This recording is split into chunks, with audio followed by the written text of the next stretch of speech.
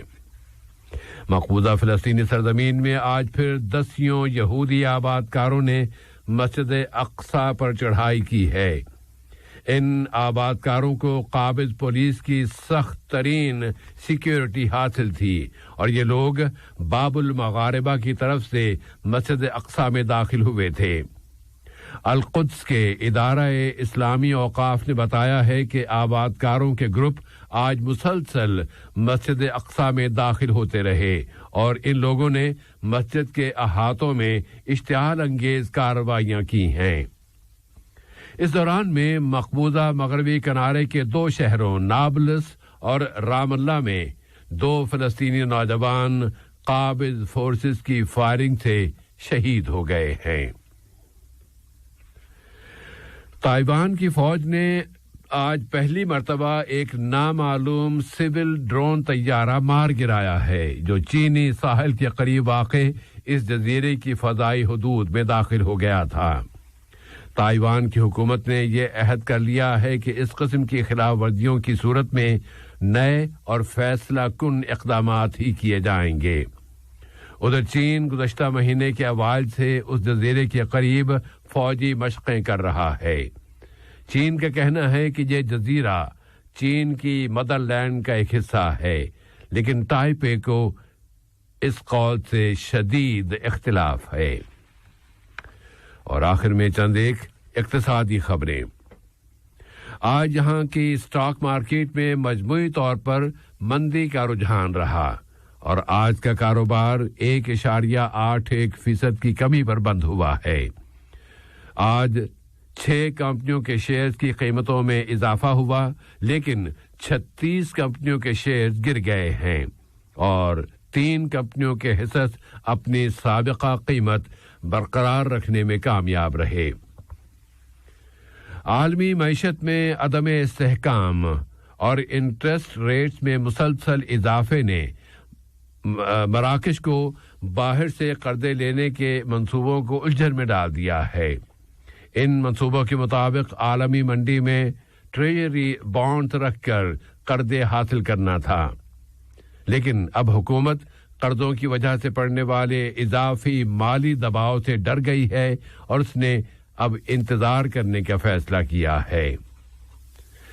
عالمی منڈی میں تیل کی قیمتوں میں مزید کمی آئی ہے کہ سب سے بڑی عالمی معیشت کی سرگرمیوں میں کمی نوٹ کی جا رہی ہے اور اس کی وجہ سے مارکیٹ میں تیل کی مقدار میں اضافہ ہو گیا ہے۔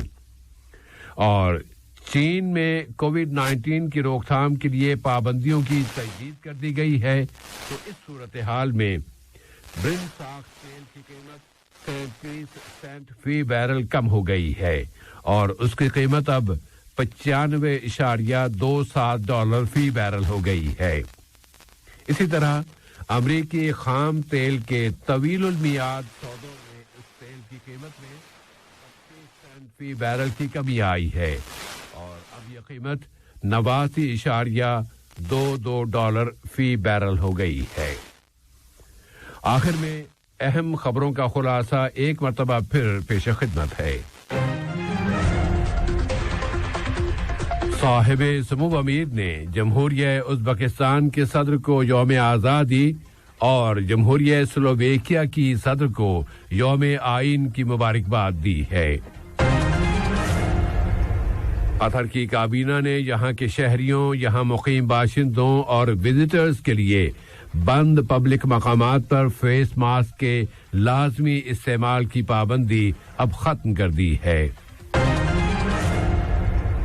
مونڈیال کے اسٹیڈیم 974 نے پائیداری کی ایویلیویشن کے عالمی سسٹم جی سیس کا سرٹیفکیٹ حاصل کر لیا ہے۔ اور بصرہ گورنری میں اس وقت بہت زیادہ گھٹن پائی جاتی ہے، جس کی وجہ وہاں مسلح افراد کا سڑکوں سے انخلاء سے انکار ہے۔ ریڈیو قطر سے آج کا دوسرا نشریہ اپنے اختتام کو پہنچا۔ فی امان اللہ۔ ہمارا اگلا بلیٹن صبح 9 بجے پیش کیا جائے گا۔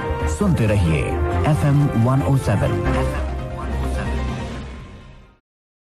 السلام علیکم دوستو، میں ہوں شیخ نور۔ آپ دیکھ رہے تھے قطر نیوز ٹوڈے۔ مجھے امید ہے کہ یہ ویڈیو آپ کو انفارمیٹک لگی ہوگی۔ اسی طرح کے ویڈیو پاتے رہنے کے لیے نور ٹائم 24/7 یوٹیوب چینل کو سبسکرائب کیجیے اور اس ویڈیو کو لائک، کمنٹ اور شیئر ضرور کیجیے۔ اگر آپ فیس بک پر دیکھ رہے ہیں تو شیخ نور پیج کو لائک کیجیے اور فالو کیجیے تاکہ میں جیسے ویڈیو اپلوڈ کروں آپ تک پہنچ جائے۔ شکریہ۔